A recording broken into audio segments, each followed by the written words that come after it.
शेतकरी मित्रांनो नमस्कार.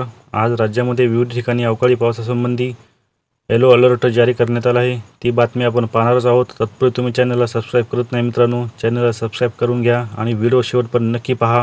व्हिडिओमध्ये सोडू नका.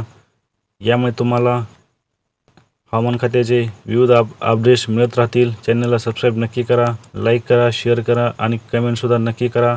तुमच्या जिल्ह्यात पाऊस पडला असेल तर, तुमच्या भागात पाऊस पडला असेल तर तो आम्हाला कमेंट्सद्वारे नक्की कळवा. आज राज्यामध्ये पश्चिम महाराष्ट्राचा विचार करायचा झाला तर सोलापूर, सातारा, दापोली, रत्नागिरी, कोकण पट्ट्यामध्ये चांगल्या पावसाची शक्यता आहे. पुणे, अहमदनगर, मुंबई, नाशिक, पालघर या ठिकाणी सुद्धा मुसळधार पाऊस पडू शकतो. मालेगाव, नंदुरबार, जळगाव, औरंगाबाद, अकोला या ठिकाणी सुद्धा हलक्या ते मध्यम पावसाची शक्यता हवामान खात्याने वर्तवली आहे. तसेच नगर भागाचा विचार करायचा झाला तर बीड, नगर या ठिकाणी सुद्धा मुसळधार पाऊस होऊ शकतो. इकडे अकलूज, पंढरपूर, सोलापूर या ठिकाणी सुद्धा अतिमुसळधार पावसाचा येलो अलर्ट हवामान खात्याकडून जारी करण्यात आला आहे. तसेच लोणार, पुसद, नांदेड या ठिकाणी सुद्धा हलका ते मध्यम पाऊस होण्याची अपेक्षा हवामान खात्याकडून व्यक्त करण्यात आली आहे.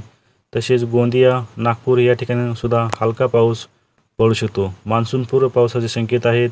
हा मान्सूनपूर्व पाऊस असून मान्सून हळूहळू पुढे सरकत महाराष्ट्र दिशेने वेगाने वाटचाल करत आहे. ही होती हवामानाविषयी छोटीशी अपडेट. धन्यवाद शेतकरी मित्रांनो. लाईक करा, शेअर करा आणि कमेंटसुद्धा नक्की करा.